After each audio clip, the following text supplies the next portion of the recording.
Hello, everyone. Thank you for joining us. We've got a very special episode of our VR live show, our game show. We reserve games for Thursday because it seems that developers choose Thursdays to release their games more or less frequently. And we've got probably the best example of that, I think, that we've ever had in our studio because we've got two developers from iIllusion here in our studio, and they're going to leave this studio to go release the Space Pirate Trainer DX update for one of the defining wave shooters of VR's first generation. So, thank you for joining us today, Patrick and Dirk, developers from iIllusions. Tell me how long you've been working on this and what this day means to you. Oh. That's a question for Dirk for sure. Yeah, how long? Oh my god, that's a really long time ago. I think when Space Pirate Trainer released, and we did the 1.0 version. After that, we're kind of searching what the next boundary would be in VR, and I think it's with the release of the base station 2.0s that had like a maximum range theoretically of 10 by 10 meters. That's when I started to say, like, okay, let's try some concepts that work with such a big area. So we rented a very old warehouse. It was super filthy, and we had to run around in dust. And we kind of did the first prototypes there. I think we made like one level and just a simple laser tag thing.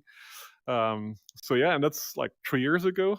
And even like I think that's like last year was 3 years ago around this time, like a couple of like also in September on Oculus Connect back then 3 years ago.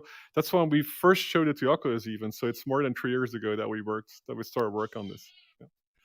Wow. Yeah. And Yeah. I've been dying to see it myself. And I just got it running up and outside my apartment here, and we've got video to show off at the embargo time. Patrick, Yeah, nice. I've got to talk to you real quick here about Tilt Brush, because I was reviewing my story on Tilt Brush, and you said, I think, to some this may look like the end of Tilt Brush. To me, this is immortality, and it was one of the more epic quotes that I think I've seen on VR in general. Can you talk about the process of deciding to leave that project and come work on this one? Yeah, for sure. You know, a lot of that was was decided above us. You know, at Google. Like Tilt Brush was owned by Google. Google has a direction that their leadership was going with regards to XR. Tilt Brush didn't make a lot of sense for that path at the time. And so there was a decision to wind it down. And a lot of what the immortality quote came from is there's a lot of discussion internally about what is the best thing to do with this product, um, and there was a lot of ideas kicked around, but to the team, what we thought would be best, what you don't want is you don't want this thing that community loves, you love, you spend all this time on to just get locked up in some code repo deep in the dungeons of Google, right? And so we pushed for the open source. And in the in the internal meetings, I always referred to it as immortality, and so that's why that's where that quote came from. But that was that project wrapped up, and I was kind of floating around at Google at the time. I was actually on the Stadia R&D team for a minute, and I've known the iIllusions team for a long time. We met in the early days when we were shipping Vive titles. And I had been probably one of the biggest fanboys of Arena. I every time Dirk would show up for Oculus Connect, I would make him show me what he was working on, and so I got to see early versions, and I got to play it in 2018 when he brought the first good prototype to Oculus Connect, and so whatever, we had just kept in touch about it. And there was this point where he said, "Okay, I think this thing's for real. Do you want to help on it?" And that's it. That's the easiest question to ask me. Yeah. And so, yeah, it was an easy decision for me to jump from Google and help ship this thing. One of the things I No, thought someone was going through the open source repository for Tilt Brush, and they found something that said multiplayer. There was like a note on multiplayer to add at some point soon, and It was I a thought that was to-do. such a Yeah. funny to do. Yeah, that Such was an that was very tongue in cheek. We did that deliberately. We never had a multiplayer script.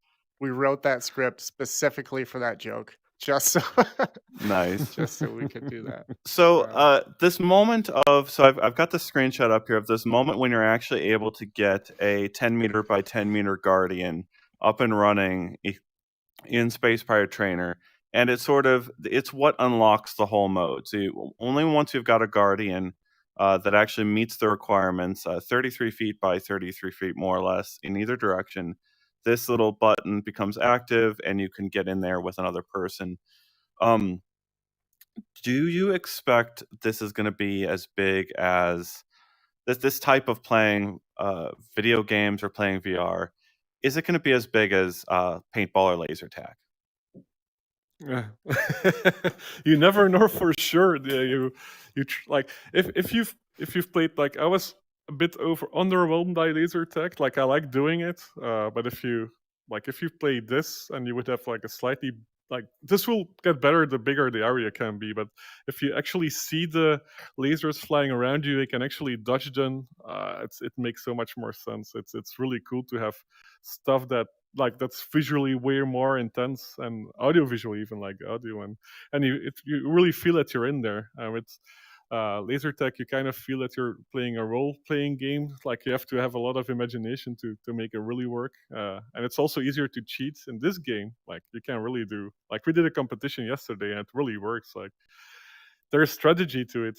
I think it depends on who's picking it up. If just the whole thing of getting like to a specific spot or finding it and then have some fun for like 1 hour, or people going at, like you said, golden hour, and just go there and go outside and play it, and people are sharing that, then it has the potential to really change how people are playing games. Yeah. So that's also why it's also one of the big things about it. We really wanted to have an experience that was specifically made for this, so it was what was worth it to find this kind of space and play it. yeah, So I let's think I think it's a bit of a bet, right? Like, it's one of the things that I really like about the iLusions team, and that I share from a developer standpoint, is this effort to, like, well, let's find the things that people haven't done, and then let's make games in that space. Um, and and this is exactly that. Like, obviously there's some history here, right? Like, some smaller developers have made um, some titles that use like bigger space, and there's been what was the Dead and Buried at Oculus Connect. Like, some people have done these things, um, but this is, largely unexplored space, and so pushing in this direction, I think, is super healthy and exciting, because, like Dirk said, you don't know, like, this could be the greatest thing ever, or it could just be, like, a really niche um, title that some folks can find the time for, and Yeah. other people have never get a chance to play it. I'm not sure. well, The so funny thing is, at that Unburied demo, that's when we had quests in our backpack, and we actually already had Arena in there. So Yeah, quests wasn't even announced yet. We were yeah. running around in the conference center with quests, and that's then such a showing it off.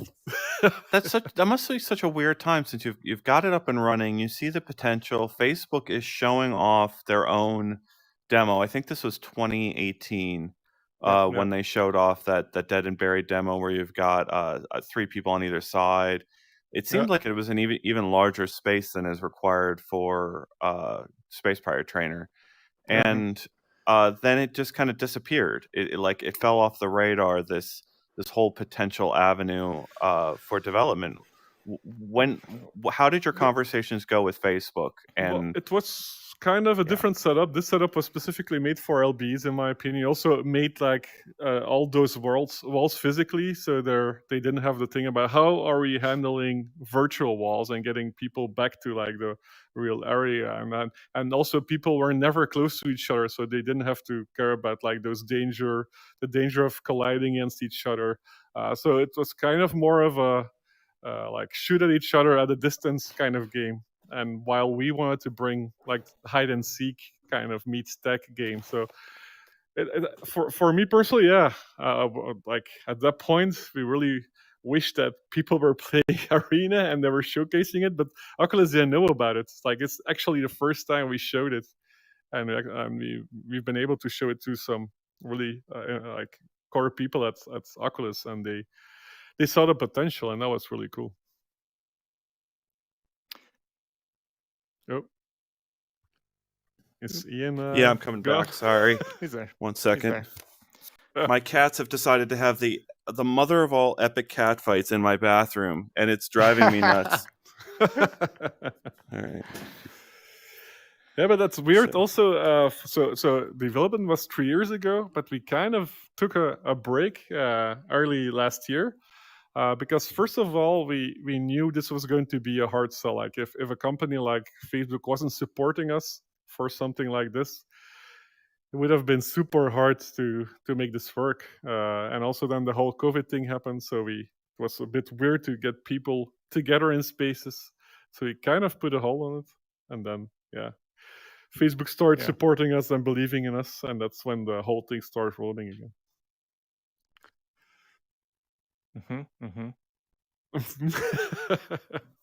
Yes, I'm back. I'm sorry. I've returned from dismantling the mother of all cat fights in the bathroom, and that was. I heard them fighting, but I couldn't decide what room they were in, and I had to get up and get them out.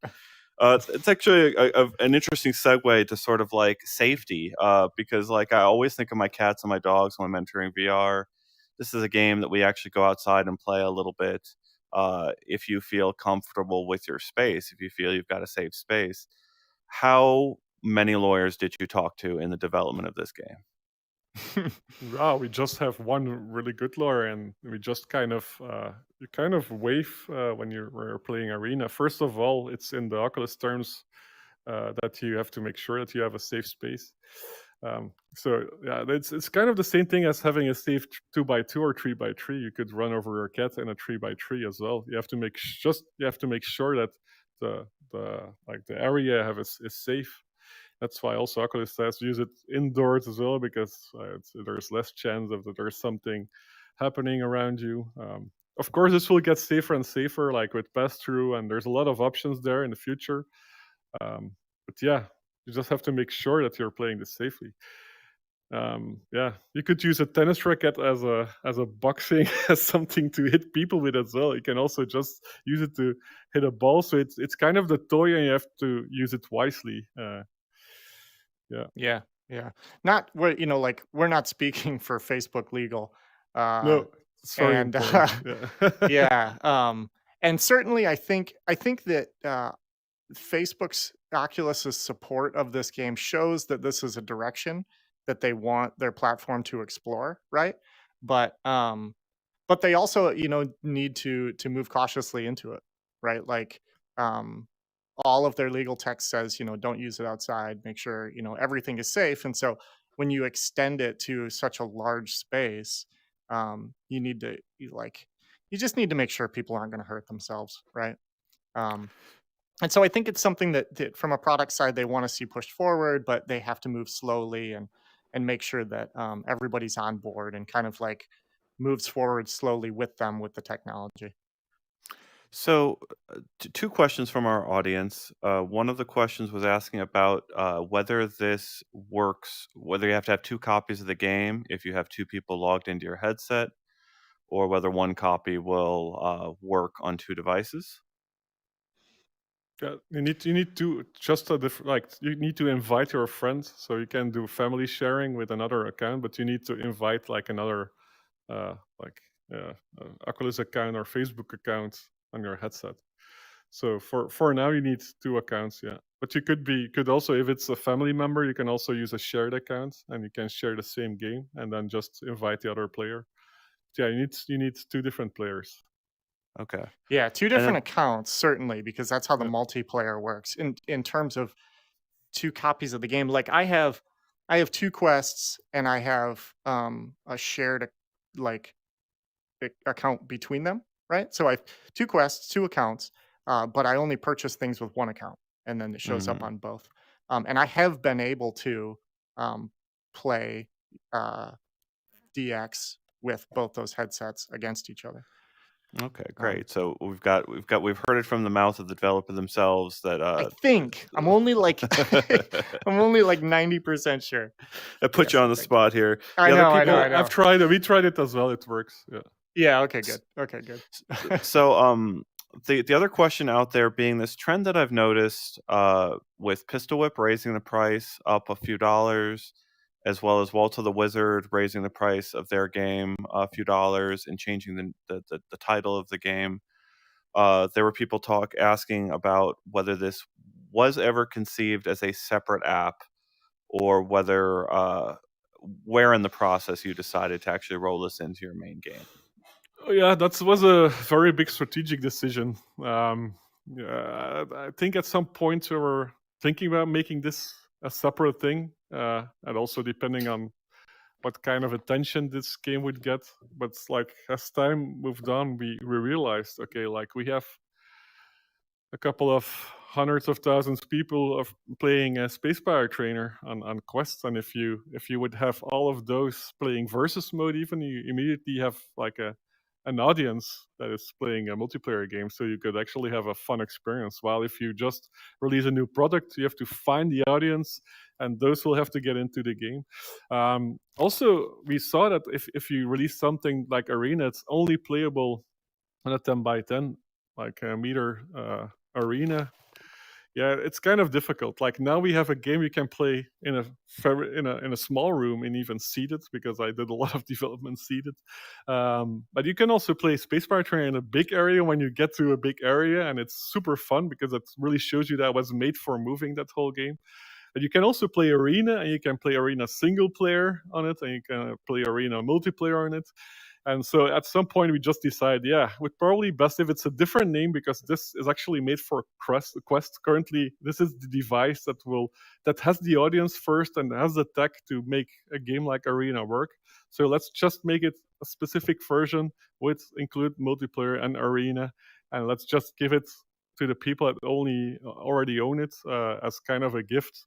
And let's just make like bump the price up, because on other platforms the price will remain 15, but everyone on Quest that has a Quest has like a better version. So purely pricing should be different there, and that's what kind of like made us make a decision of having like two products. Like one on the other platforms will still be just Space Pirate Trainer, because it's still a good introduction for a lot of people that are still getting into VR.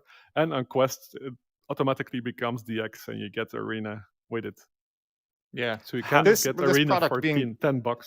Yeah, yeah, go ahead. being one of the first like the first arena scale experiences, also we have this burden that consumers won't understand it, right? Like there's certainly a non-zero amount of consumers that will buy this game because they saw arena or something and then not understand that they needed this large space to play it.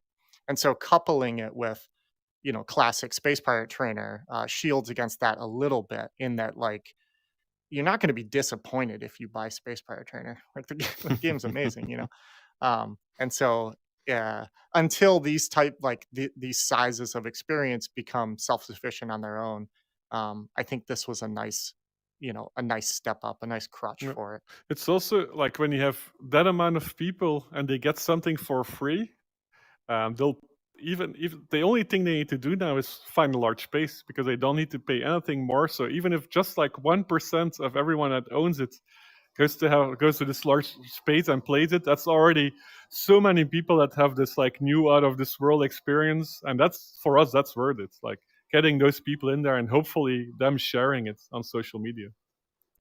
So I was talking about this, I think, before we actually got into the podcast here, but I wanted to sort of recap it for everyone at home who's catching up. We've got, please share the link out there so that we can get people in here live. If they've got any questions for the Space Pirate Trainer devs, we can put that to them right here. I can read them off my tablet here.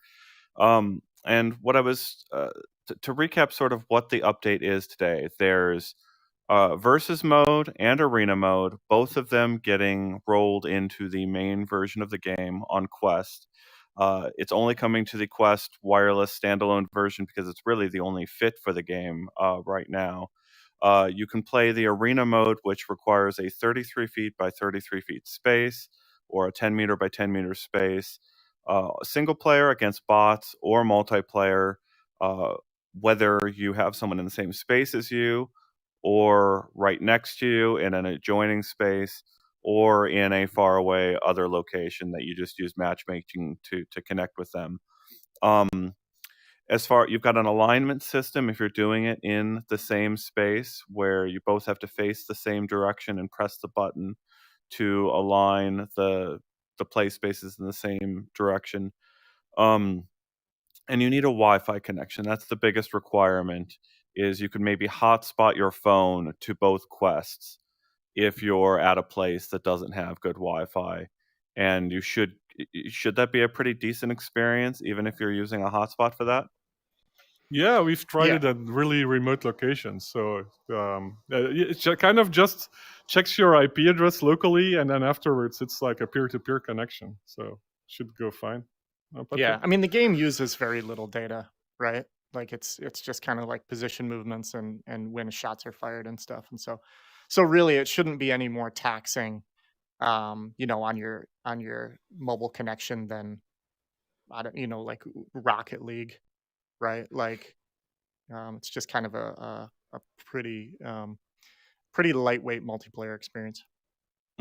So this is pretty. So to go back here a second, this is a pretty special moment for me because I feel like I've got in my studio here for the first time two sort of developers who were there very at the beginning of room scale hand controlled VR.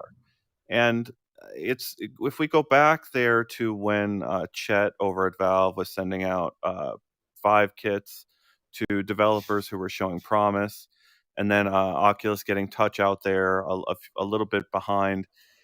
There's so much history here in such a short amount of time of technology development where uh, I'm basically faced by two developers who saw how great hand controllers and room scale development were, zeroed in on that with two amazing products built for that first generation of VR.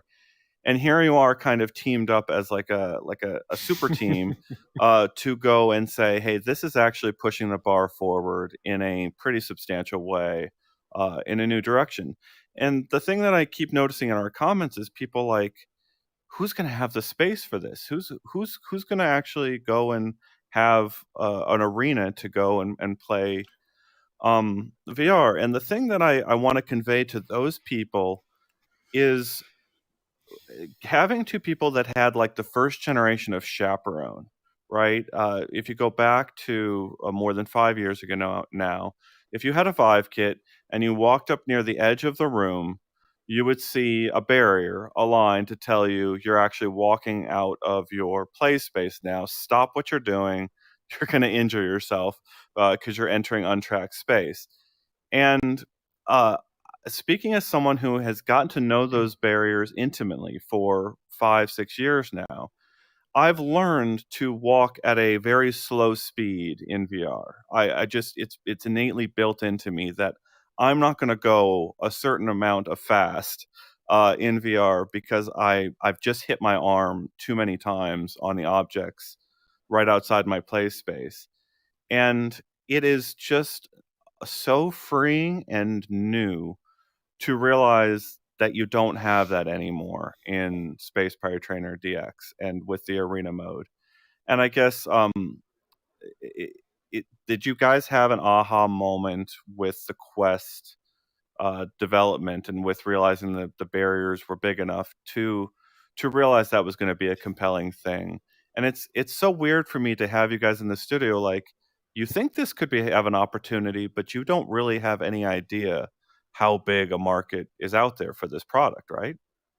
Yeah, I mean Yeah. you can run numbers, right? Like you can take what you think is the market, the market size, the number of people who have quests and quest twos, and then you multiply it by some small fraction, you know.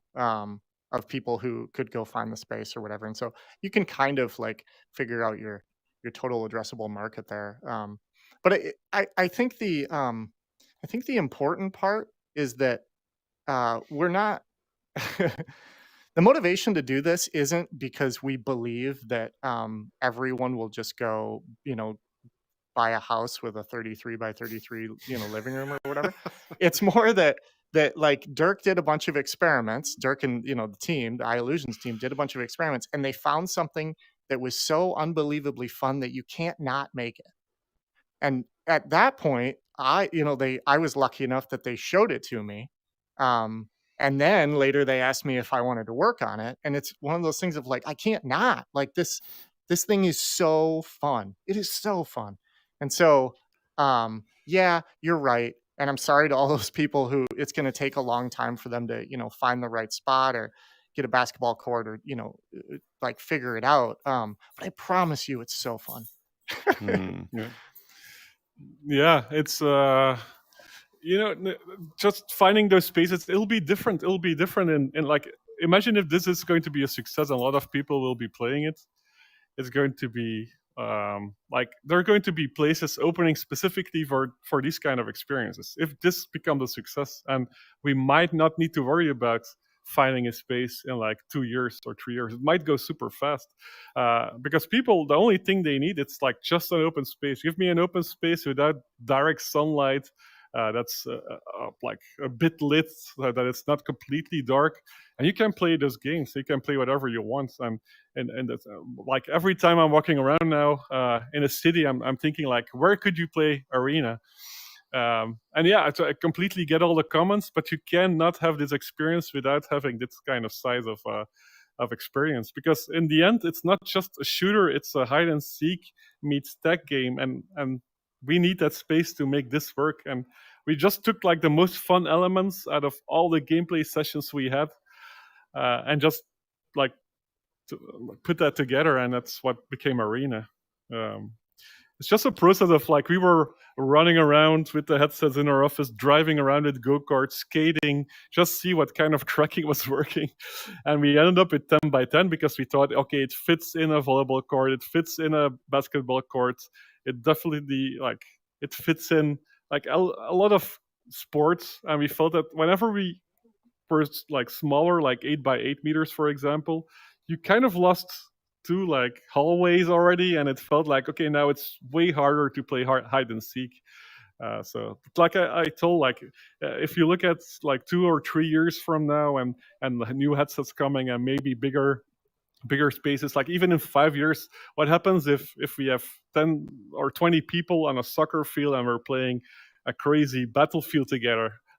This could happen. Like this technology, there's no limit to the amount of players in our tech. It's just we limited it for fun, and we kind of had a minimum limit for size to have fun.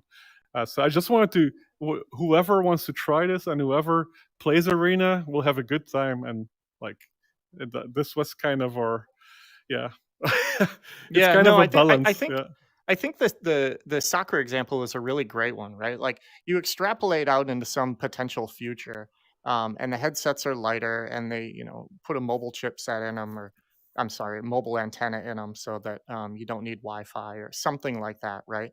And they kind of sync up with landmarks, and so you can have these shared guardian spaces, and then you go play, 10 on 10 on a soccer pitch, right?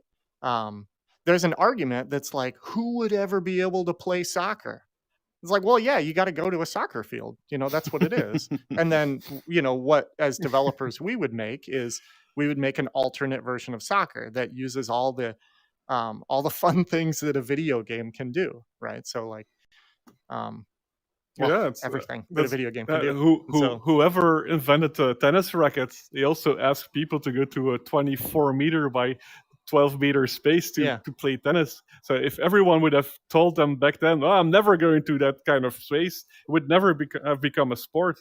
So at some point, you need to kind of like, yeah, it's out of comfort zone. And the thing is, like, if you want to play a game that's like with simulates motion and as a shooter or in like big environments, there's enough games that are doing a great job with that. We just wanted to do something completely new.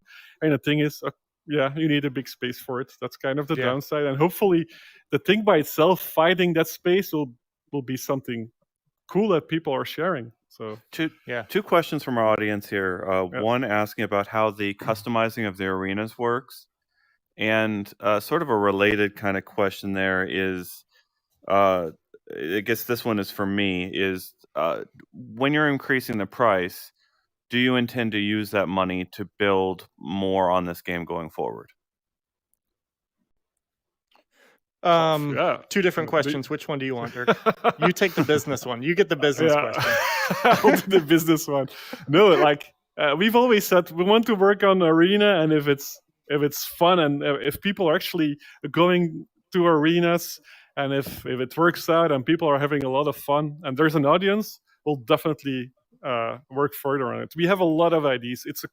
It's amazing how many ideas you get out of developing this, like gadget-wise, and we have so many stuff actually in there that we didn't put in here because we wanted like a simple experience that everyone gets from the start.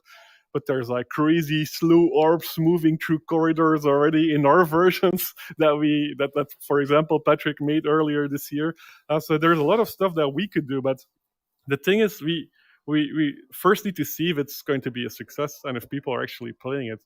Like the one thing we'll definitely not be doing is making it like putting artificial locomotion in there, for example, because it completely doesn't fit the game that we're making. So yeah, it all depends on the success, but we definitely want to add more stuff in there. And I think it has a lot of potential for future headsets. Yeah.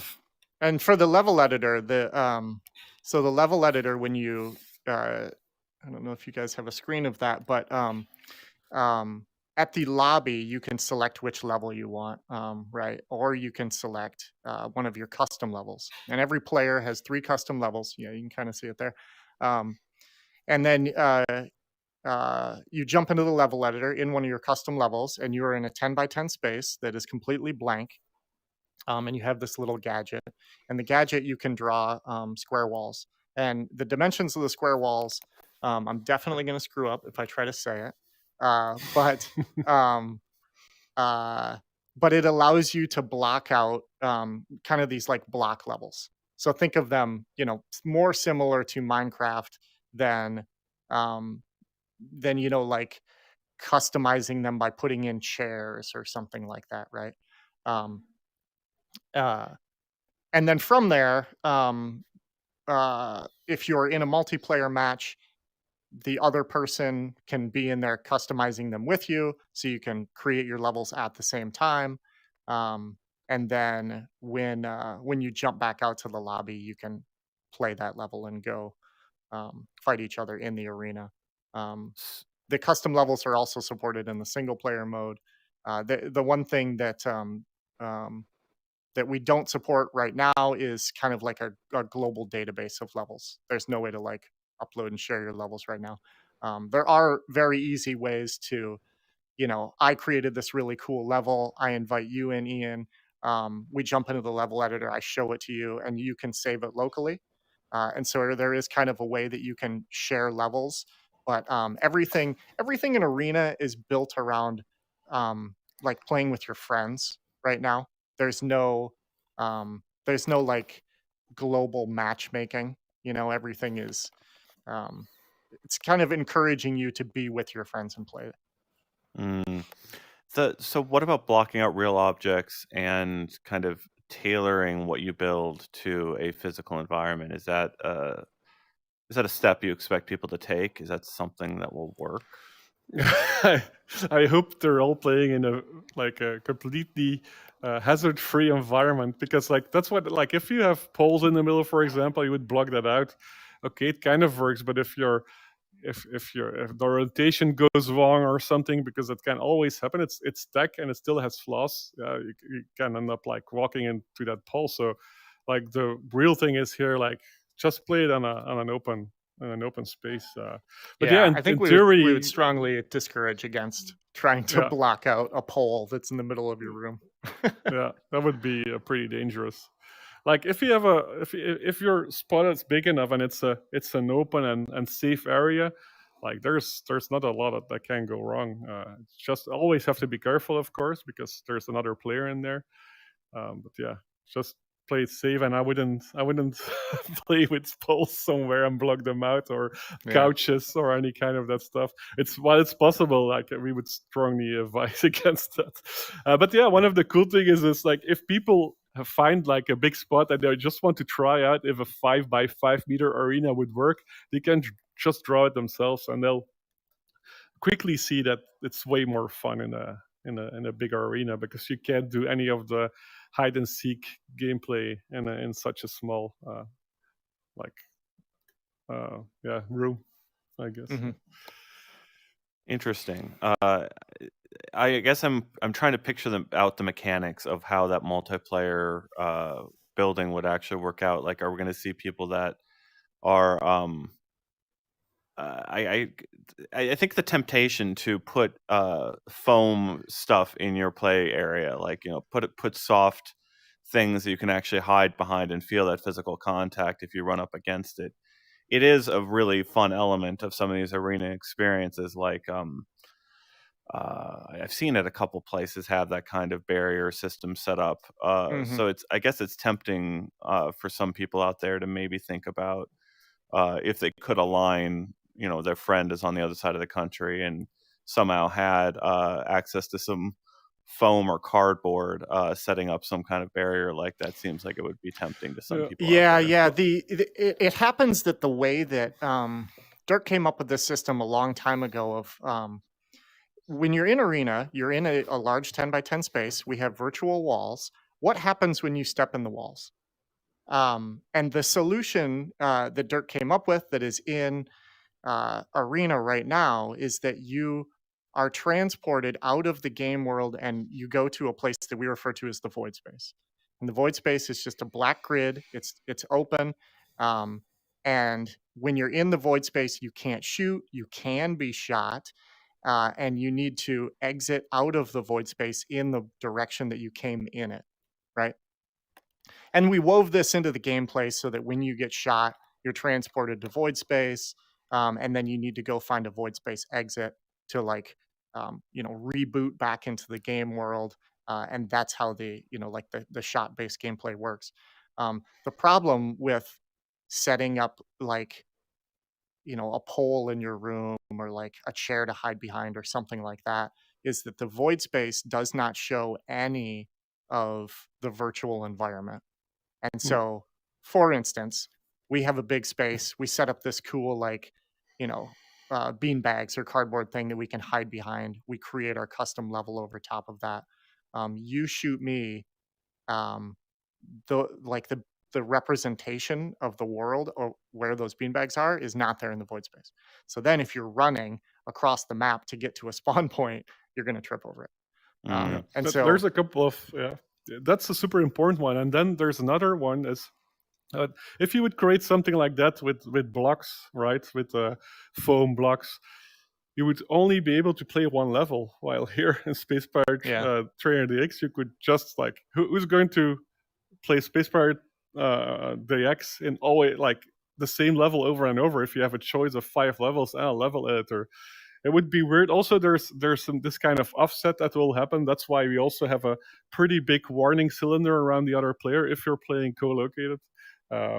Just because we know that there's some kind of offset. It's never perfect, especially at the edges. So you always have to count that in. And if you have actual walls, it could be offset for even a couple of centimeters would make it feel really awkward. I never had the feeling that I was missing that you could lead or on stuff in that game. You if you're playing it, you kind of agree to it and just don't do it.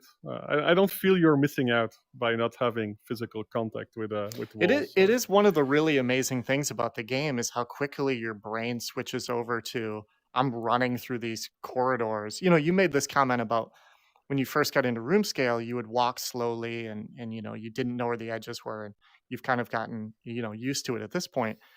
You get in a large, like the arena room, and it's like, wow, this is big. Okay, I don't know, like I'm trusting myself, I can walk around, and then someone appears over on the other side that's trying to like chase you. Like it doesn't matter, like you're running down those Fight or hallways, flight is like instantly activated. yeah, you I gotta dive get in out. 100% and you're ready for it. And so um anyway, my point is, I guess like you switch into it, your brain really switches into it, and you trust that those walls are there, and you don't really ever think about like peeking through a wall or trying to cheat it or something like that. So we've got the comments I think are heating up with people sort of getting fired up, knowing that we're getting close to the release here very soon. Of you guys exiting to press the magic button to release this to people. It runs on Quest 1 as well, right? Yep. Yes. And then people asking whether you've played with the pass-through API. Does that offer anything to you? It's something that we have discussed. We think it'll help facilitate some parts of the game. Setting up the arena, we think it'll help. The pass-through API, isn't launched as like in production yet, and so it's something we're looking at, I think. And then one of the questions asking here, this is kind of near to my heart because lots of like, all right, number one, people should play this indoors with good lighting in a controlled space that what's going to enter that space. Make sure that there's nothing else entering your space when you're basically blindfolded to that physical space. So I'll just lead off with that. But lots of people are still going to try to find outdoor spaces and try to get this to work wherever they can. And most parks, most outdoor spaces aren't always perfectly level. How much of an incline or amount of instability and like sort of the flatness of the ground is acceptable, at least in terms of like not tripping? That's hard. It's hard to say. Yeah, that's hard. Like if you're running, if you're running through a field, not a nice golf course, right? Or you're like something with a very level ground, like, and you're blinded, you could twist an ankle super quickly, like you step in a little hole and twist your ankle. So not encouraging that. I will say just talking about level, like even if you were in, I don't know, a building that would have a not level floor, but if you were in that type of place, the game does the virtual world of the game is flat. And so if you set the game up and you're in the center of a angled space, trying to hold my hand so the camera can see, and you walk down on a ramp or something, then it's going to perceive you as standing up in the game. Similarly, if you walked up a ramp, it's going to think that you're crouching down. And so I think that, again, like I don't know why you would be in this situation, but if the floor that you're on is not level, you will see some like visual artifacts with the characters. But I think functionally the game will be fine. Yeah, if it's just like 1% or something, that's off. It's okay, but like any other sport, you would also don't want to play soccer or basketball on something with like a 10% angle. Yeah, exactly. That's exactly. That's a great way I to think about it. So I used the word sprint in my write-up. That like this game feels like VR's moment to learn or teach people how to sprint in VR a little bit, and that's an experience that very few people out there have ever done before. And I'm thinking back to kind of like that learning experience of kind of like learning you've got confidence in VR, realizing you can take a couple steps. I've put plenty of VR headsets on people where they realize at first they just sit there perfectly still. They don't even know that they can turn their head. And you get this little bit of confidence to lean around and then actually move your arms. Oh yeah, my arms are here and all that stuff. But I guess I'm wondering about how quickly do people start doing the sprinting thing, and how universal across the board is it? Like, even if you start this game and you play 2 or 3 games kind of slow, most people end up getting in this habit of really wanting to go through the space really fast once they're used to it, don't they? Yeah, well, that's a funny thing is that if you're used to playing a Vive with a cable and PlayStation VR, especially PlayStation VR where you couldn't move too much, then it's really hard to like get this feeling back of okay, and just freely run around. If we put quests on people's heads that have never done VR before and it's their first experience is Arena, they're immediately walking and running around. It's crazy. So it kind of is like this. It kind of is. A lot of people didn't have that feeling yet, but yeah, didn't have that feeling yet. We had this like you've probably seen a video of a card game that we did in VR. So we're actually driving a go-kart in our offices, and yeah, most people the first time they play it, they drive really slowly around all the edges. To see like in second round they're already going a bit faster. Yeah, the third time they're going completely nuts because they feel like, okay, it's safe. I've always been like at least like 3 meters away from any kind of wall. So yeah, that's a confidence that grows, I guess. But yeah. Yeah, I think that's one of the things that Arena does well also is it puts you in a 10 by 10 space that has defined boundaries around the edges. And so it really only takes you one session where you're in the space and you're kind of like walking through the corridors to get around the whole thing, and then you realize that, oh no, I just stepped in every single square foot of that arena, and I didn't bump into anything. There was another person. I didn't see a wall. It all was safe. And as soon as that happens, then it's like, well, I can go anywhere in here now. And so then it's just up to like how fast you want to go. Yeah, so and let me make comments on safety there again, just to reiterate for people. Like, this is I think of all of those videos of people jumping headfirst into their TVs Yeah. and running at full speed outdoors. Those videos are going to be ugly when they eventually hit. And so this is one of those things where we're talking about uh, things that are technically possible, like outdoor play or on level playing fields. It's technically possible. You could pick the right time of day to go and play outside, and the cameras are able to track the environment, and you can get an environment that is mostly flat. But to your point, if you're running at full speed, a bump that's this much in your play space could be trip worthy and send you flat onto your face with a very bulky piece of hardware attached to your face. So I've got to say, ethically, to my audience out there, take every single precaution that the developers have advised you to take in doing this, because I was looking at my basketball court here locally at the rec center, and they were like, we can't cordon off your corner of the basketball court. We're gonna have to let other people come into this basketball court and do whatever they want.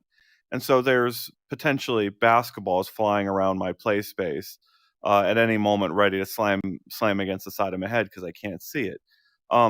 There's a lot of examples of that, of ways that this could go wrong. And so I don't want to see those videos of people crashing, running full speed in a VR headset. And I don't think that's going to be, that could really sour a lot of people's opinions on what the technology is.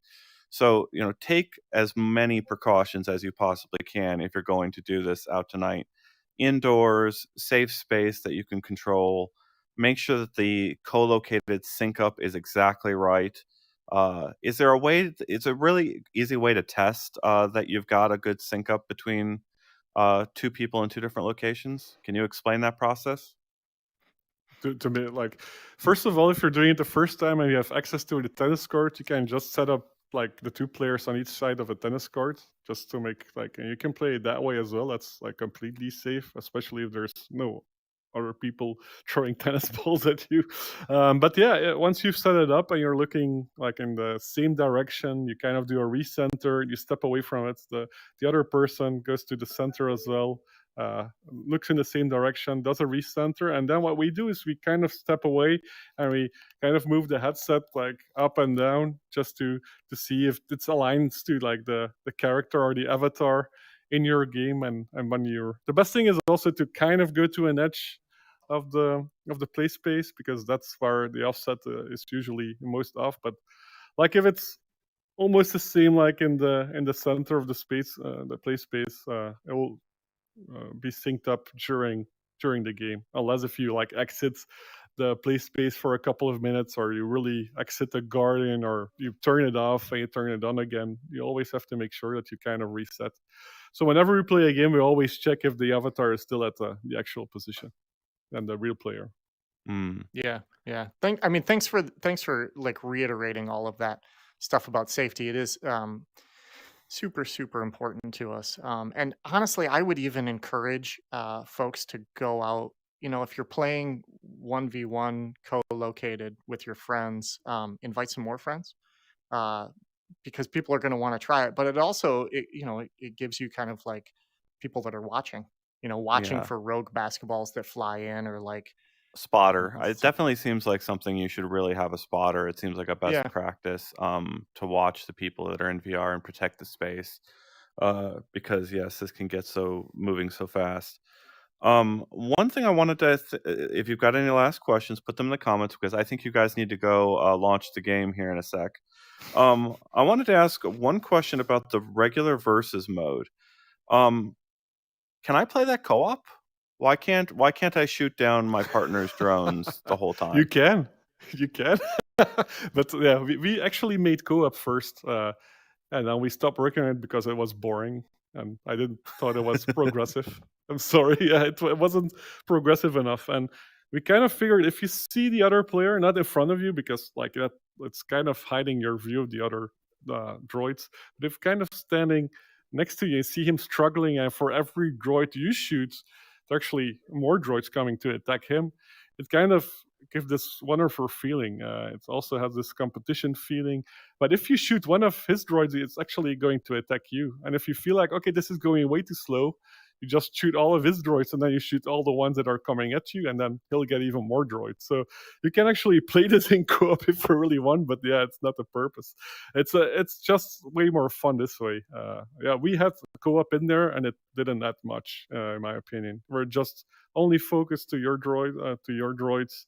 You almost never saw the other player shooting. You saw a couple of extra lasers, but it could have been buddy or any kind of other turret. So this mode feels way cooler than the co-op mode we had at first.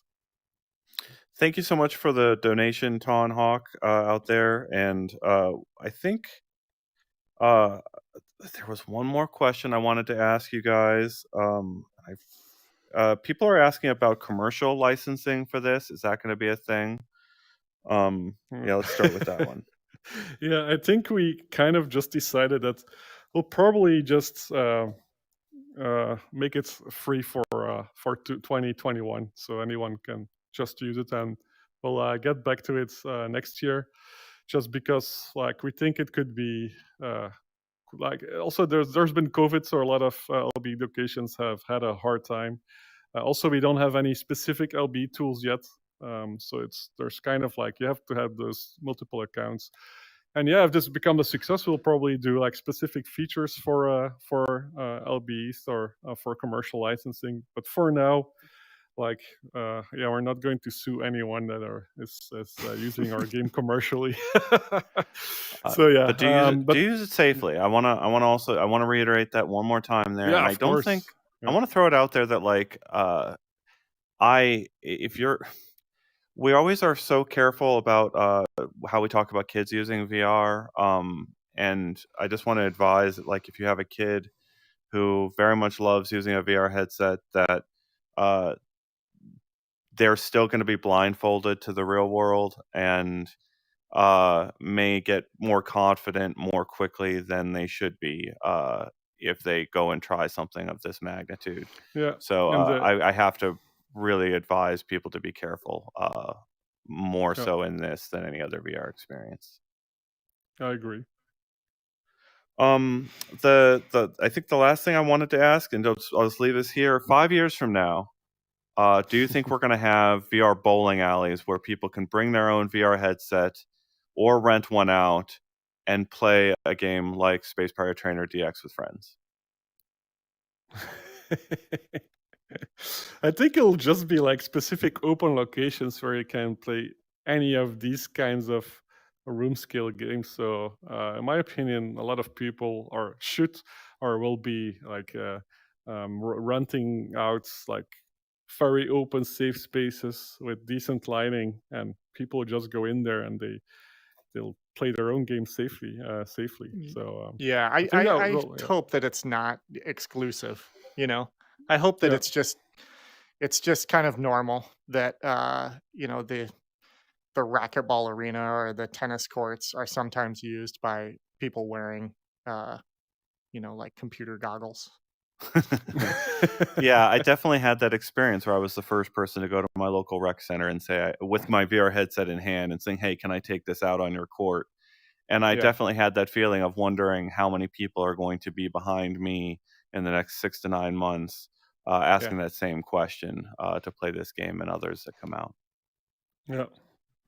Well, Yeah, it's anything else you guys want to add? Thank you so much for the time, and good luck on the launch of the game. You guys can go start refreshing your Quest store pretty soon, I think.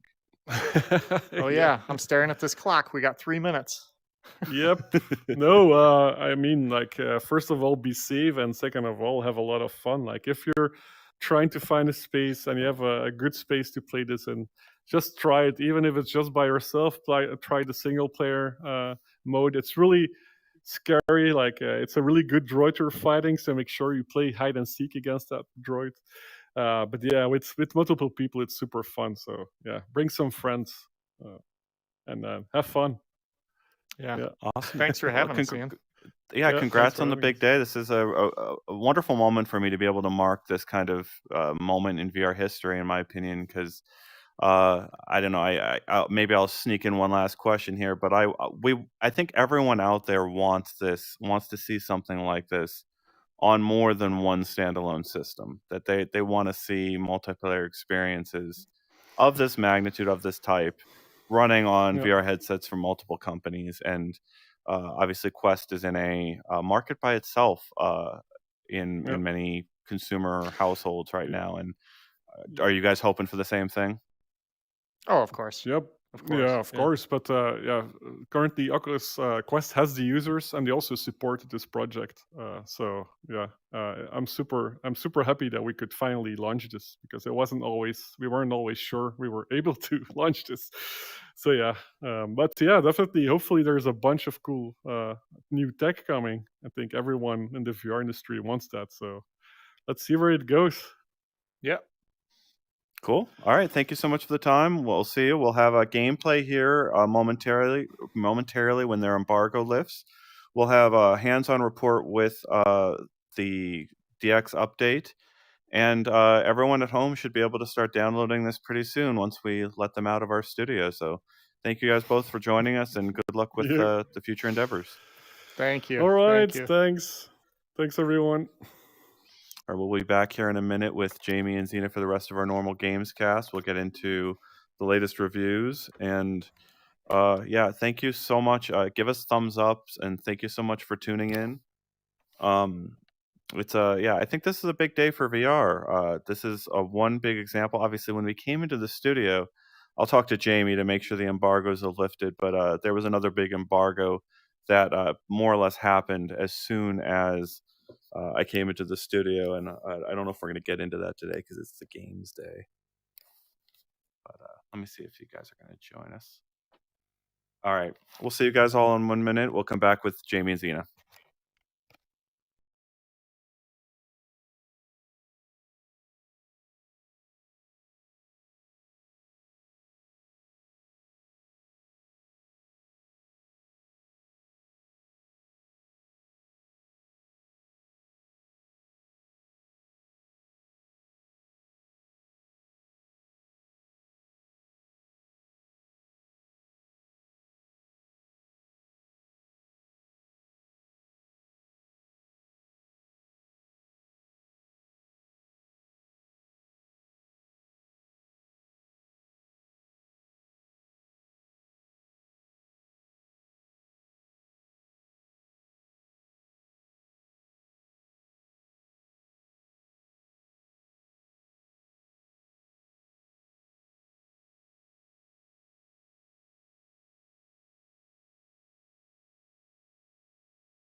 All right, boys and girls, welcome to the VR Gamescast.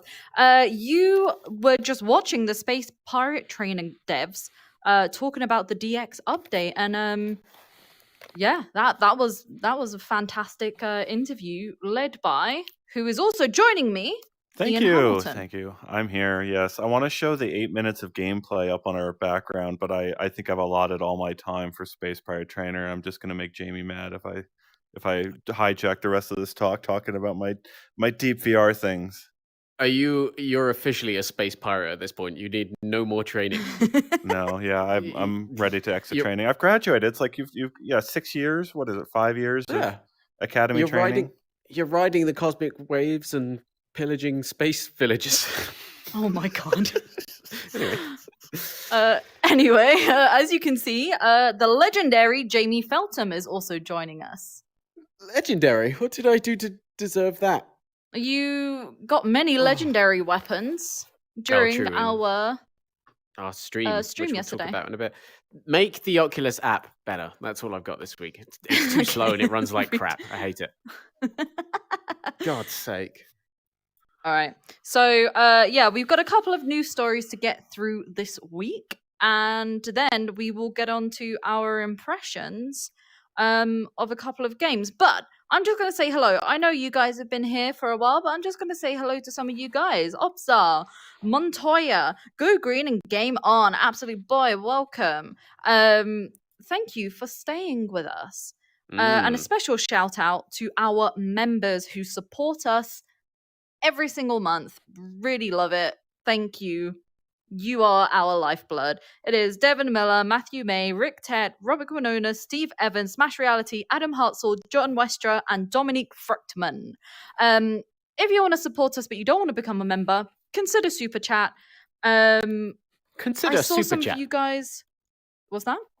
May I present to you the Super Chat? the Super Chat. For your consideration, like you submitted it for Oscars. The Oscars. For your consideration. For your The Super Chat. All right, well, we'll get onto your artsy film discussion later on when we will, touch won't on we? what's at the Venice Film Festival. Very good. But yeah, let's kick it off. Welcome GTGT. Hello. You love Yo, doubling up. yo. All right. So last month we saw the sequel to the very popular spy-themed puzzler I Expect You to Die, and it seems that it went really well for them.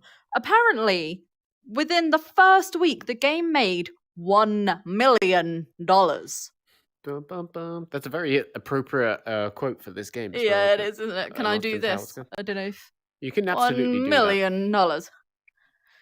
I don't know if the TV's working, but whatever.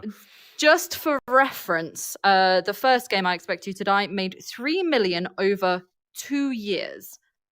This is a pretty well deserved kind of outcome for the game, isn't it? Yeah, I I'm- want to How add big to do you think that- it'll be through Christmas? I mean, that's what I'm Yeah. trying to imagine.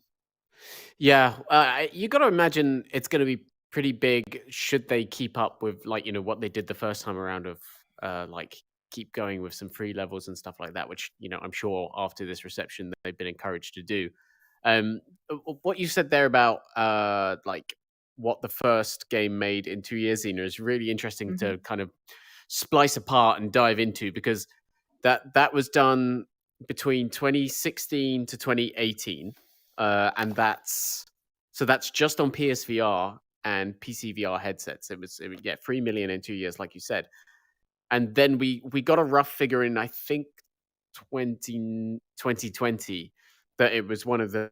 Oh, it's a bit frozen and he's gone. Oh no, Here he is. Jamie. It's just his hands.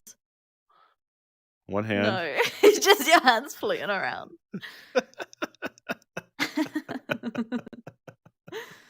Oh my gosh! Can I throw up while he's returning? Can I throw up the gameplay? Yeah, Can I absolutely. sneak it up there? Onikazi was asking which other NDA just lifted. You can't say something happened and hold off. So yeah, it has gone up. Jamie just put it up while you guys were watching the Q&A. It's about the Ray-Ban Facebook glasses, which I think is, I am so not into them. I'm so not interested by it whatsoever. Yeah, I'm on the opposite. I want those things. Oh Yeah, my god, no. yeah. Wait, what? American. We're I talking want about the Ray-Bans. sunglasses with cameras in Oh, them. you went on to the Ray-Bans. I do not want You want them. to throw pillows at Zuckerberg. That's what you want. Yeah, you do, don't you? You want to go I sold it. do some schmores with him and then throw pillows at him. Schmorsh. Schmores. That was really weird, by the way. The entire room went dark, and all I could see was Ian's hands when I cut out. That, and it was like, am I having some sort of premonition? Is Ian about to guide me? See my spirit animal? You were in the middle of splicing not only yourself but the I Expect You to Die's sales. Yeah. If I cut out again, I'll just pretend like I didn't, and just imagine I'm coughing. Yeah, so it made, like they said in 2020 that I Expect You to Die 2 had also made $1 million in revenue on Quest. And it's just very interesting to then say, fast forward to 2022, and it's like, yeah, it made $1 million in under a week. And they didn't specify which platforms had been the most successful, but I mean, it's not. We all know it's pretty much the Quest 2, right? Like, it's not being outlandish to say that. And that's probably the platform that's propelled it past that goal really, really quickly, which is very encouraging. As far as we know, that's the fastest to $1 million on Quest, right? Ian, it was probably within a week. That's hard to say. I mean, no, that's the actually, first one that's not announced true. it. There's others that are like 2 days, I thought. Yeah, people like Five Nights at Freddy's and Onward both said they were like the fastest selling games on Quest. They just didn't phrase it in the same way, did they? So they probably sold FNAF easily. Gotta let those children have their horror games. There's money to be made there. But that's cool. That's wonderful news. Wonderful news. Shall we move on? Yeah. Let's get on to this AAA business. Why have I put this clickbaity AAA title in? Well, this week Sony announced that it was buying Firesprite, the developers of The Persistence. None of the kind of juicy money details were shared, but earlier this year they put out a job listing saying that they were hiring for a VR game based on one of, I'm going to chuck out a bunch of quotes here, one of the most successful multi-million selling console IP titles in the last 10 years. The game will be a whole new chapter in a highly original universe and utilize the full immersive capabilities of VR.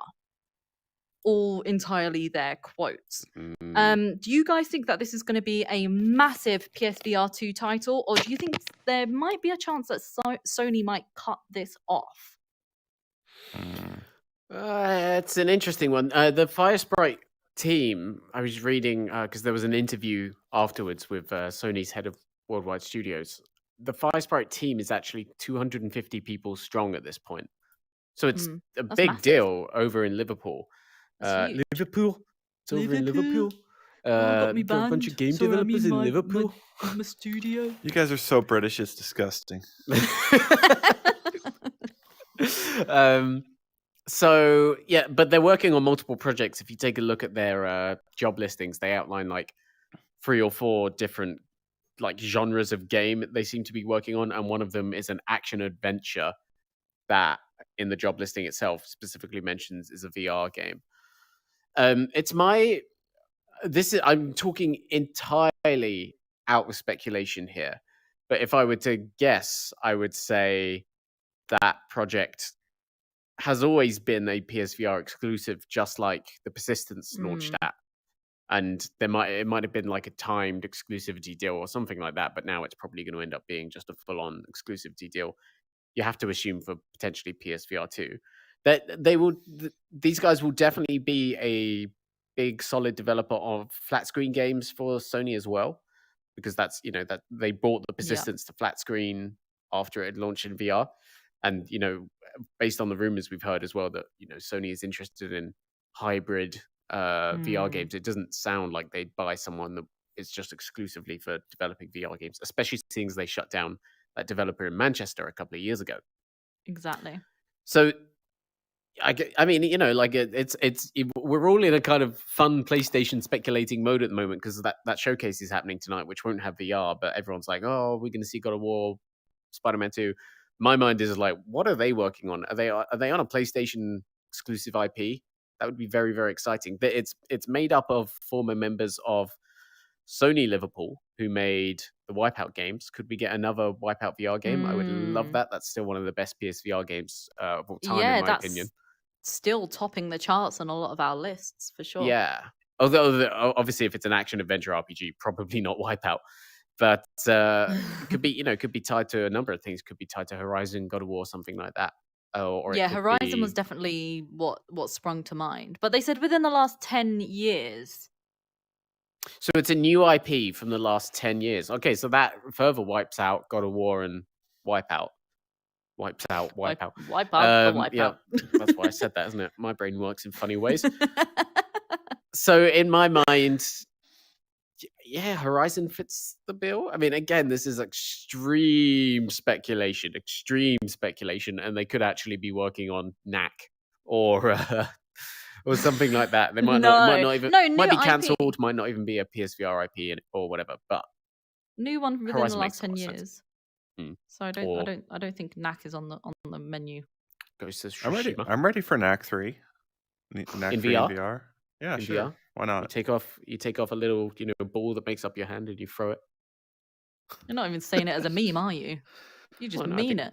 Oh, he does. I like me. Knack 2 is wonderful. I've played that. My kids have played Knack 2 through more than any other game. And I don't know. There could be just some fun Astrobot type gameplay with that.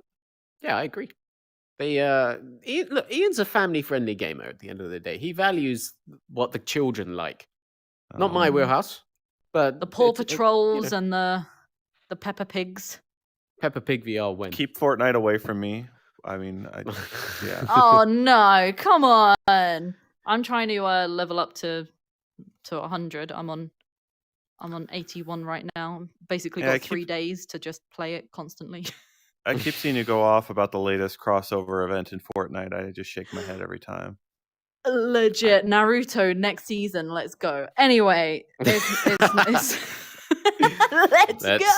LFG. Naruto VR win. I would love a high frame rate Wipeout without the reprojection technique, says Go Green and Game On. That always makes me feel nauseous. Yeah, getting it running a bit smoother would be really cool. I would just happily take. This is true of almost any PSVR game, but I would just happily take them porting Omega Collection over to PS5 and VR and just benefiting from all of that in the first place, because I would happily play through all of that again. A Horizon game probably does make the most sense, because that's where you're also going to be using those new orb controllers. I do hope they end up calling them the orbs. They're so cool.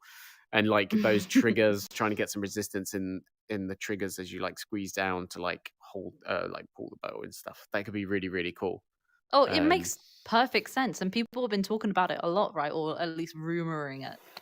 Plus robo dinosaurs.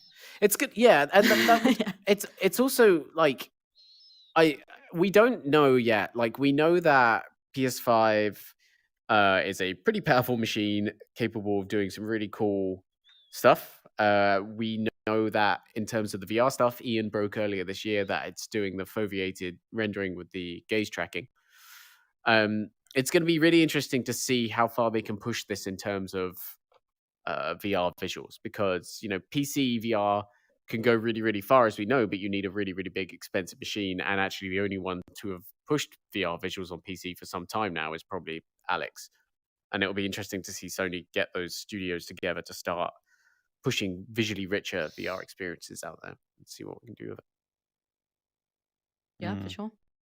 I mean, yeah, that's the news. I mean, another thing that do you know what? Everything always comes out during the podcast. Isn't that strange? The Ray-Bans and the DXs, and now we have also got Unplugged. We have got a new gameplay trailer on Unplugged, which is our upload access title for this month. That means that we deep dive into these titles and we get exclusive trailers, gameplays, interviews, whatever you need, whatever you want, it's there. So we had Marcus Henderson, is it? Yeah. Explaining how to become a rock god, I believe, is the title of it. And so I guess you guys haven't seen this video yet, so it looks pretty interesting to me. So the whole big thing about Unplugged is going to be how well does this work, right? And are they going to be putting in like Dragon Force songs in there where they're expecting you to go? Probably not, because that's just not going to work at the end of the day. That would be a bad idea. And if you look at the gameplay in this video, it's much more about like shredding up and down the fretboard, lifting like one finger off to make different chords more than it is just like trying to get your individual digits down. But then I think they also like, you can look at that and say, well, how are they going to keep that interesting? Fine, you're taking away the problems of the technicalities of hand tracking, but how's that going to be a compelling gameplay experience for, as long as you play a Guitar Hero game or a Rock Band game? And some of the interesting things in this video that Marcus shows off are like mini games within the song. So your guitar can go out of tune while you're playing, and it'll bring up a little pop-up window with like the that's so cool. the twisty thingies. I play guitar. I should really know these terms. The Nibbly Nobbles. The Nibbly Nobbles. And then you grab a Nibbly Nobble and you twist it back in tune. Still talking about Unplugged, I swear. And stuff like that is in the. And then you can also grab power-ups that slow down the song if you're falling behind, so you can kind of catch up. If you're playing really badly, people throw stuff at you that you can try and kind of dodge and stuff. And then also there's you're going to get glassed in VR? I think it's more like plastic cups, but I hope it's authentic. not glass. Just Not blood running down authentic your enough. eyes. That'd be terrible. And and then there's like a progression mode that as you get better, you unlock what they call albums, which unlock better venues, bigger crowds that are more interested in what you're playing and stuff like that. So that's really, really cool. Still no other song reveals until later this month. What we've revealed so far was that the Offspring are in the game. We revealed that back at the summer showcase. And I think that I really encourage everyone to go and check this video out, because I think lots of people think Unplugged could end up being quite shallow. And I think this is a cool look at what they're doing to kind of avoid that. I don't know if they'll actually end up being successful. And obviously still a lot rides on how well they've nailed the hand tracking. Like, how's it going to play on hard mode versus easy mode, for example? Is it a case that easy mode is really doable, but then hard mode, you just cannot rely on the hand tracking at all? I don't know. I'm very excited to see. This is actually something that you're going to touch on in an interview with Marcus Henderson himself. Next week. Yeah. Next week. Shall we get up the schedule just as a little reminder there? Yeah, if I can find it. Yeah. Which I probably can't. Gosh. It's all about the pinching of the Nibbly Nobbles in the air. To get the schedule up? To get it on up. You must hone the Nibbly Nobbles. So next week we have got the schedule, the interview. Here we go. How to craft a song into the game with Marcus Henderson. Week 3 we have got the preview of the game alongside the release date reveal. And in week 4 we have got the full track listing. AKA 5 decades of rock. So it's not just going to be, your classic dad rock or like, the kind of 2000s, 90s. So some of that will be in there. It will. It's 5 decades, but it's not the only thing, right? Is the Offspring dad rock yet? It's got to be. It's early 90s, isn't it? Yeah, that's very true. I'd call it dad rock. And a live studio Q&A, I believe, with Marcus Henderson. Jay Sheps. It's not Quest 2 exclusive. It's also coming to Quest 1, I'm pretty sure, and it's coming to hand tracking compatible PC VR headsets, which I don't know what that means anymore. I think that's like the Cosmos, I want to say, or like one version of the Vive Pro if you have like a special SDK. It's definitely not any other like Rift or Windows headsets. So, yeah. Kyle says that Offspring is indeed dad rock. So he is a dad. He listens to the rock. Yeah. That's certified answers right there. Everyone's enjoying the knobbly nibblies. The knobbly nibbles. That's what I'm calling them whenever I'm playing from now on. Let me just tune with my knobbly nibbles. So tune into UploadVR.com for all of this stuff, and check out all of the exclusive knobbly nibbles on there. We're gonna move on. I usually try to to like edit out Jamie's like Britishisms from his stories, but I don't know why there aren't more Nibbly Nibbles written in his stories. I'd leave those in. From now on, I'll give you all the little nuggets and Nibbly Nibbles. Just make up new British words Nubbly every week, nuggets. and I'll just leave them in. Yeah, I'll start putting them in the headlines. Exclusive Nubbly Nuggets, right here on Facebook's new headset. The thing is, most blimey, of the what's time, Facebook up to? my You're having my a peek brain, in your own. my brain doesn't move Oh, fast dear. enough to actually come up with the proper words. So I apologize. Let's move on to the Nibbly Nibbles is great. impressions. I was the one that couldn't think of the word, and then you came up with Nibbly Nibbles for me. Nibbly Nibbles. Yeah, I couldn't Yeah. think of it either. Anyway, on to the next. No. Anyway, the Venice Film Festival has had a handful of Oh yeah. pretty good VR experiences.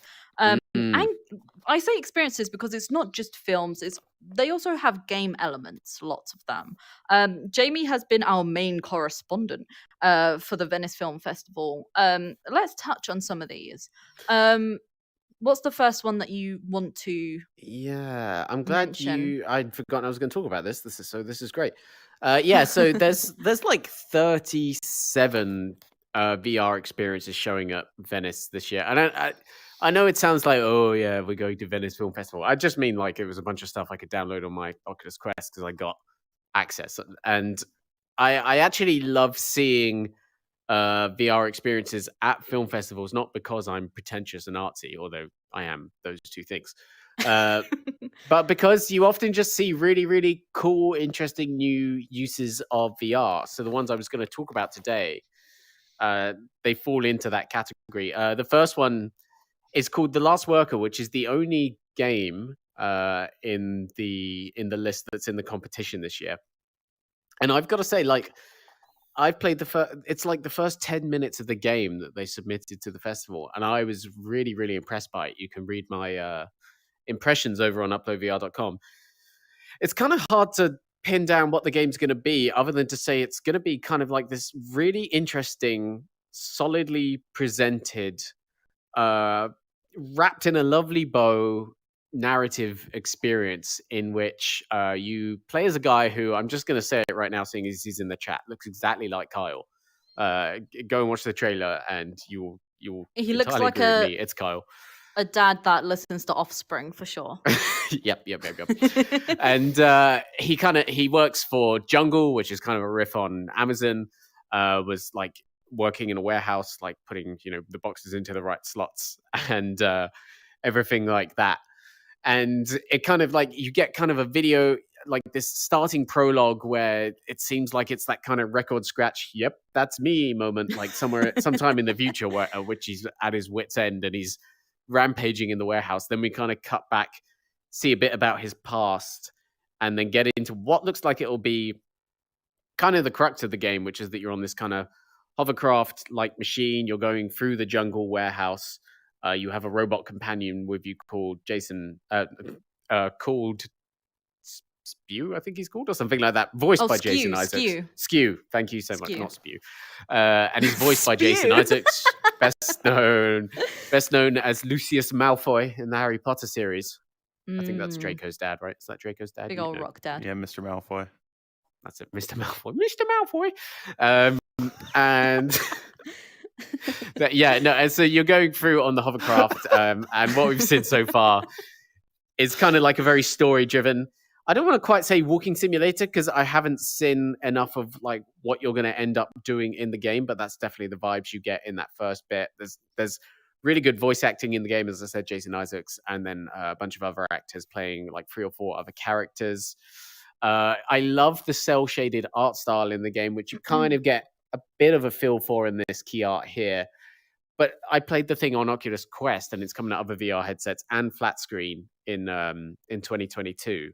And I think it's one of the best looking things I've seen on the Quest, just in terms of the art style being so solid and giving you really nice little details in terms of like the hovercraft you are riding has like these like little lived in details of pictures of the protagonists, like history and stuff like that fill you in and kind of very professional storytelling ways that we haven't really seen a whole lot of in VR gaming yet. We've seen a No. lot of in VR storytelling and VR films and experiences, but not so much in an actual game. Yep, even Carl agrees. Looks like him. And I'm really excited to see where else they go with it. It's very clandestine right now. There's not a lot. I can't tell which way it's going to go because they're keeping their cards close to their chest. But I'm hoping we'll be able to see a little more of it later this year, hopefully, leading into a release next year. So I think that's a really, really cool one, and you should definitely keep an eye out for that. Another one which is really, really, really cool. Go for it. Sorry. The Last Worker. Can I make? Oh, you did it too. Sorry, yeah, I forgot. Yeah, go for it. Wally. It's Wally in VR. Well, because you're on the because the human is on the hovercraft. Yeah, you're just on this hovercraft, and he loses everything he loves, and then just spoilers. Well, I mean, it's just in the very basic. Yeah, it's literally the start. 2 second. So it's actually more like Up. I would say it's like a mix of Wally and Up. You're just gonna spoil everything? I mean, that's in the first 10 minutes of Up. Okay. Also, we can spoil Up. It's been like 15 years. It's the only part years. of the movie that's worth watching. Damn. That is a scathing review of Up. What about the squirrel part? Come on. And what about that new Disney Plus series? I don't like them. That damn dog. Anyway, I'm really looking forward to that. That's shot pretty high up on my list of things I'm really looking forward to next year, which obviously at some point we'll get to do a list on or something like that. The other thing I really wanted to talk about, which I don't have any media assets for because I haven't written about it on the website yet, and I'm hoping to before we sign off for the week. It's called Labyrinthos, LAVRYNTHOS, and this is one of those impossible spaces games. So kind of like Space Pirate Trainer in that you're actually physically walking, but what you're really doing is like it's set in the Minotaur's labyrinth, and as you walk around a wall, a corner, the kind of area around you completely morphs without you seeing, so you can walk around a little corner, walk back into the same area, but it's completely different. And it's a really cool, immersive way of like communicating space to a player in VR. And if you haven't seen anything like that before, go and check out T for God, which is a first-person shooter on SideQuest, which is absolutely phenomenal for it as well. But this is a like kind of half an hour story that uses impossible spaces to tell a very, very interesting narrative in very, very clever ways. So there's a young girl that goes into the labyrinth, starts kind of wandering around it, gets to the center within a minute and meets the Minotaur within a minute.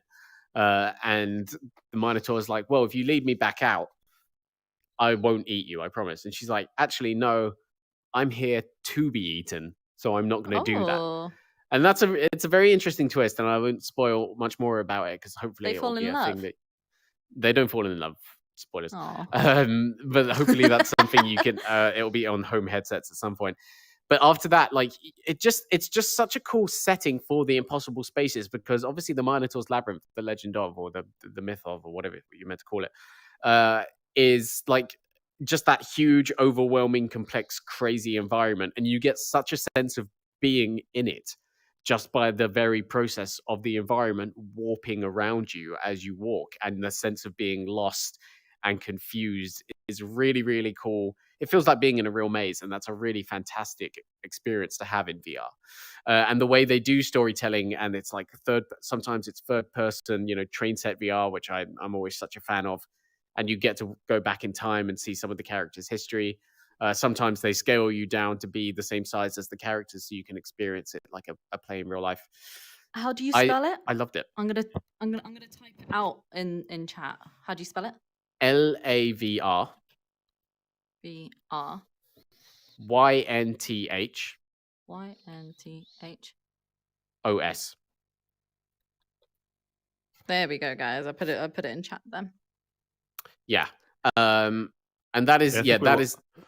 I think we lost the entire audience with Knobbly Nibblies or whatever it was. Everyone's just going crazy. That's really, really worth checking out. Too, and the last one I'll just talk about very, very quickly because I still have more I want to see from Venice, but these are the ones that really stood out to me so far. Is something that is on launched today alongside Space Pirate Training, which is Goliath. That's much more of a like kind of traditional VR movie. There's some interactive elements, but not loads. It's kind of a look at psychosis, the kind of perceptions around psychosis based on a true story with like Tilda Swinton. Well, Tilda Swinton's doing kind of some narration / onboarding. And I think Tilda Swinton, this is one of my key takeaways from this movie, has the best VR voice. She's just, stop that. She's just so punctual. And here he comes. He's just so punctual. She's just so punctual. And she has a real great, like, limitation and authority to her voice. All right, I'm being mocked, so we can move on from the artsy fartsy Venice Film Festival now. What do you want to talk about, eh? I want to talk about more Space Pirate Trainer. All right, no. We're done with that, please. But that's, and I mean, the only thing to say about it is it's free and it's on Oculus Quest, and it takes about 15 minutes to watch, and it's got some really cool, interesting ideas that are sometimes a bit creepy, sometimes quite heartwarming. And even though I don't think it's amazing, I think it's worth watching. And that's some Venice stuff for you right now. Wonderful. So, like, it seems like every year there seems to be at least 1 or 2 VR films or experiences that, not it doesn't get as much attention as they should, and they're actually the ones who are pushing forward VR design a lot. So this is one that we will forever talk about, Battlescar. We love Battlescar. Oh, yeah. It was the most incredible, like, VR film experience that, you could really have, at least right now. With just the chopping and changing of all the different design ideas. You're looking at a little kind of not panorama. What am I thinking of? Diorama. A little diorama, and then you're in a comic book sort of setup, and it chops and changes. It's incredible.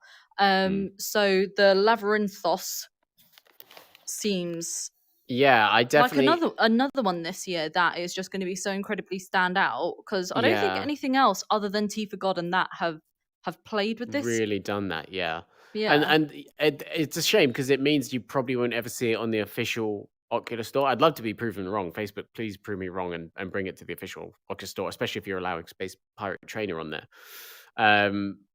But yeah, you're right in that there's something about VR experiences and VR movies that are short form that allow them to take more risks and do interesting, very centric things to the technology. They don't need to fill in the tick the boxes of having a certain number of hours or a certain size of a world to explore with a thumbstick. So you actually I often find that I actually end up having a lovely, short, concentrated dose of really immersive VR with these experiences.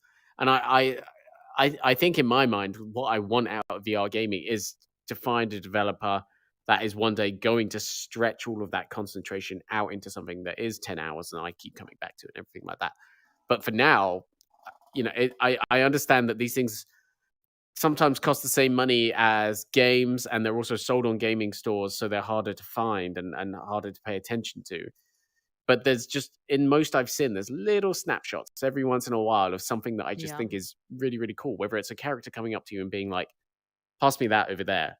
Why are you taking so long? Or something like that. Or like just asking you a question, and if you have to nod or shake your head. Or like you said, Battlescar, which was a half-hour piece of like every 30 seconds it's telling the story to you in an entirely different way, with entirely different visuals, and it's a really electric kind of experience.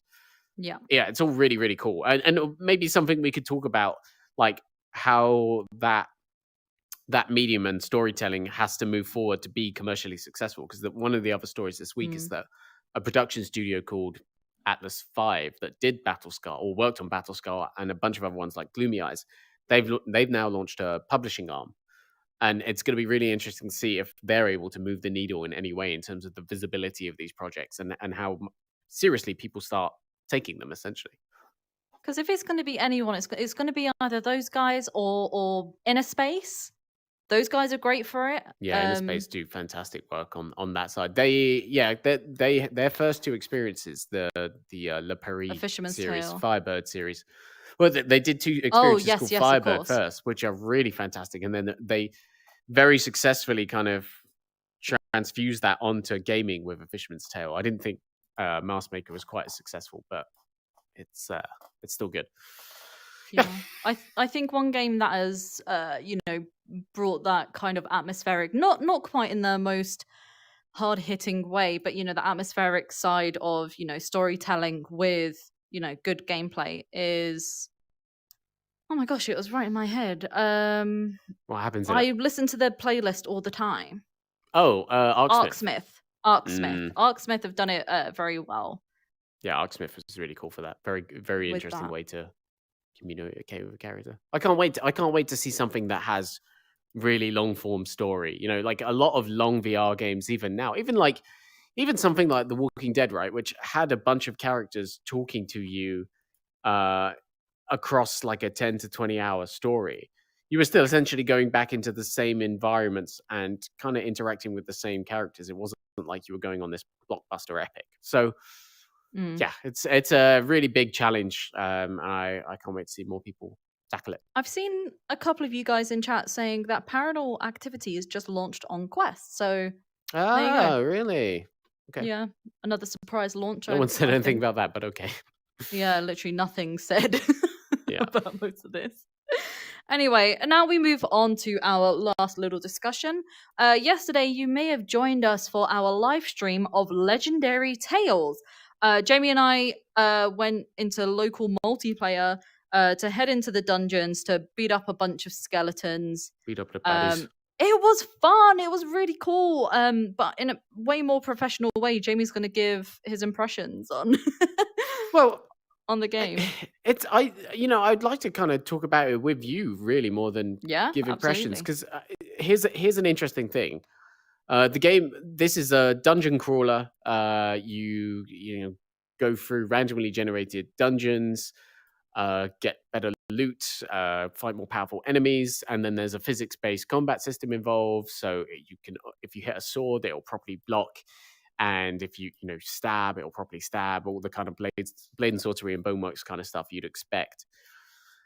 And there's this really long tutorial for the game, and we both knew we had to get it out of the way before we started the stream. And I came in while you were I'd already done it, and I came in halfway through the tutorial, and you said, "I hate this game." And, oh my god! Don't share with people. No, I say I hate a lot of stuff. It's true, and I thought, oh man, to be fair, this is so not a Zeena game. The serious, moody, heavy weapon swinging, take me seriously and do cool. No, it's just cool reading and reading and reading in this tutorial, and it's like, I get it. Move on with it, or at least incorporate it into the game where you have one or two levels, not just okay, walk over here, read this, and then move on to the next thing. I get it's like a little training thing, but at least give me a choice to come back to it and let me start the game. Yeah, for sure. But so then we moved on to actually playing the game. And I think you really started to enjoy it then, because it's up to 4-player co-op. We played in 2-player. And it's the first game to kind of, not go full on boneworks, not go full on blade and sorcery, but get elements of that physicality into a co-op experience. So we could do things like if you stunned an enemy, Zeena could hold up a skeleton, and then I could knock its head off, or knocked his block off. Yeah, knock his block off. Or I could, I could distract him by hitting him in the back, and then you could distract him by hitting him in the back, and we could work on an enemy that way. And then what was really, really, really impressive, and one of the coolest things I've done in VR, I think, is even our blades interacted with each other in space. So we could actually sit and have a pretend sword fight just there in VR, which I thought was incredibly fun and compelling. And then there's just a whole bunch of other weapons. Sorry, go for it.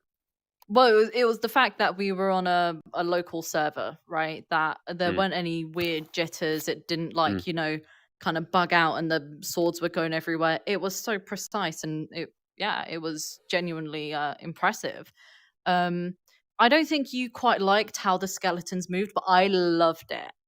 I thought they were Really? hilarious. Yeah, Oh, I I didn't know loved you it so liked much. it. Interesting. They had so much personality. The movements were clearly, animated in a Yeah. brilliant way. I loved it. The animation is fantastic on them. So they're like they have full on. It's not like It's not like Boneworks where you just have kind of mindless AI marching towards you. These guys will actually fight with like several Like attacks Robin and animations Hood-esque, they've you know? recorded. Yeah. And one of them is like a jump over. Then they'll do lots of lovely little twists and twirls. Yeah, they twist around like a ballerina. They go whoa, and then come back to their sword, and they're like, yeah. Which is it's really good, and I agree. It's very impressive animation work. All I'm talking about is I hate melee VR combat when you're standing there and they kind of like run off a bit, and you have to use the thumbstick to catch up to them. It's like, can't you just stay here? Because the moving bit is kind of breaking my immersion a little, Yeah, I so can that was understand that, but I thought this was really good. I think the minimal incorporation of the magic, at least at the beginning, is good. I know you're enjoying the fireballs. There's not loads of the magic system in there yet. I think it's probably No. only the fireballs and the portals to bring you back. But so that's another blade and sorcery element, right? Of bringing some fire in there, and hopefully we'll see that expand.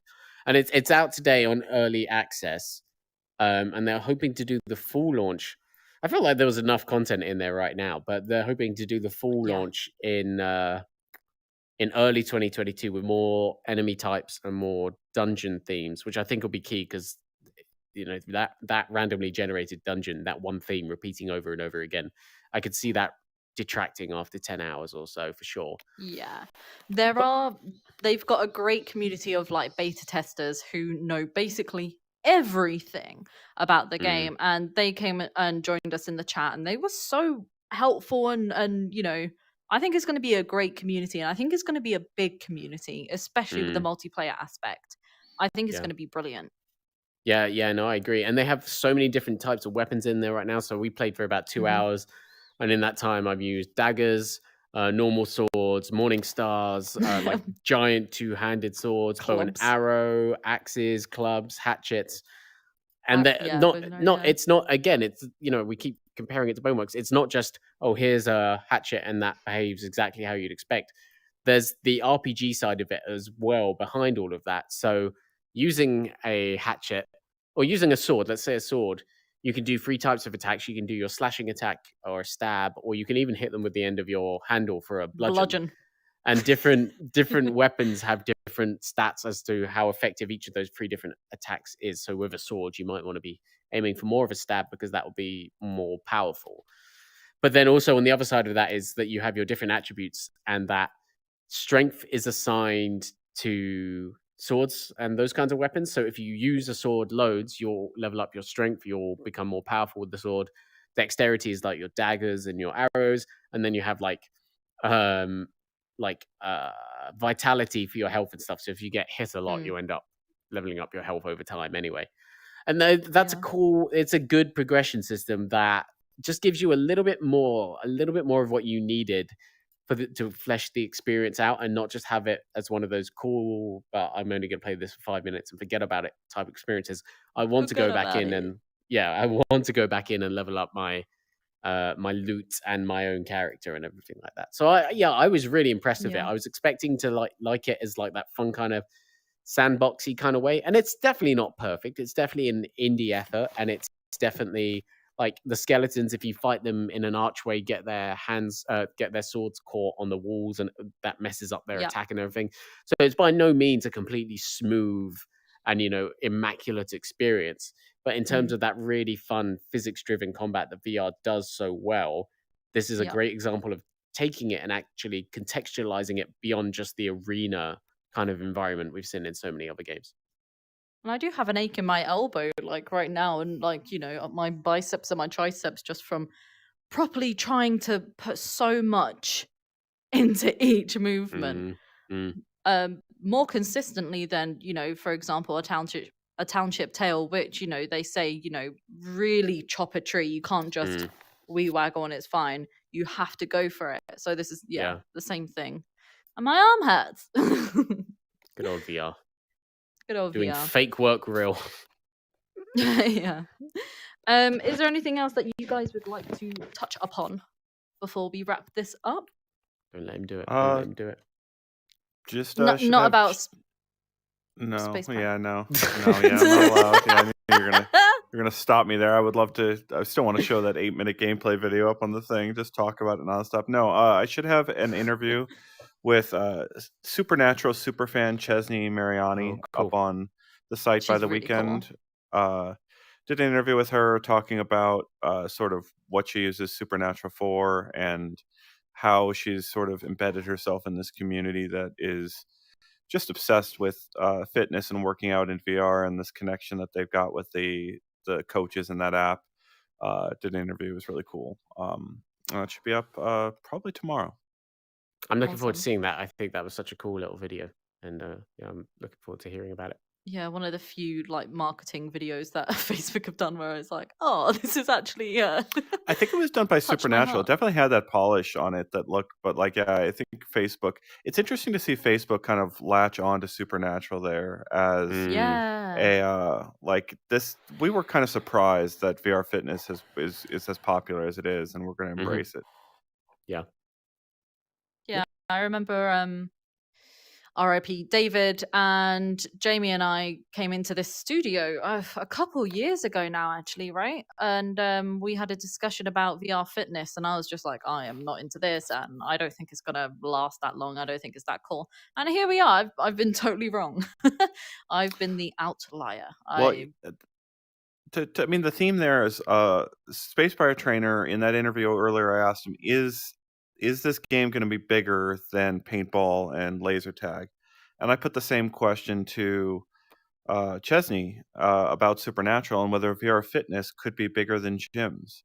And I think the theme there is that VR is getting good enough that it actually could threaten some of those existing paradigms. Like it's taken so many years for it to become standalone, light enough weight, easy to use, cheap enough. But now all those check marks are being knocked off. And as Chesney explains in her interview, like there's so many people that are just failed by the overall gym going experience that it could potentially be much larger than actual going to gyms. And that's kind of why I put that same question to Space Pirate Trainer is if you don't have to pay for the paint every week with paintball, could an arena scale thing be larger than paintball if it's more affordable and not get shot with paintballs?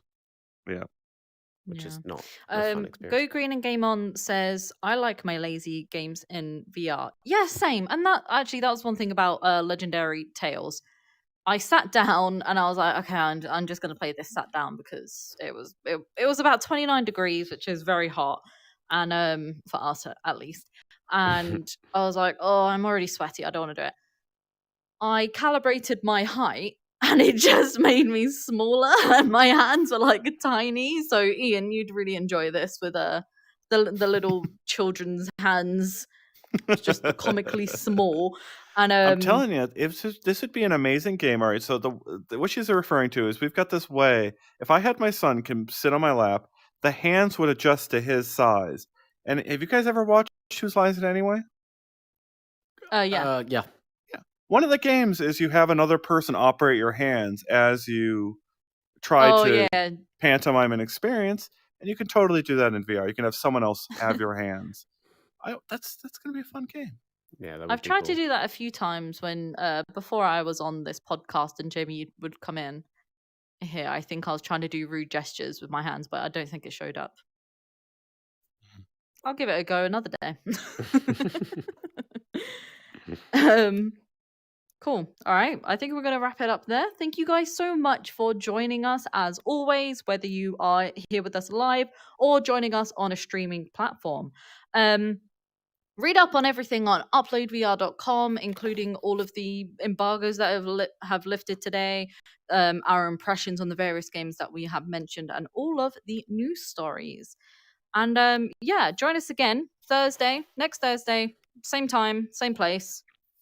Yeah, take care. Have a lovely weekend. Bye, Goodbye, friends. everyone. Bye-bye. Lead good lives.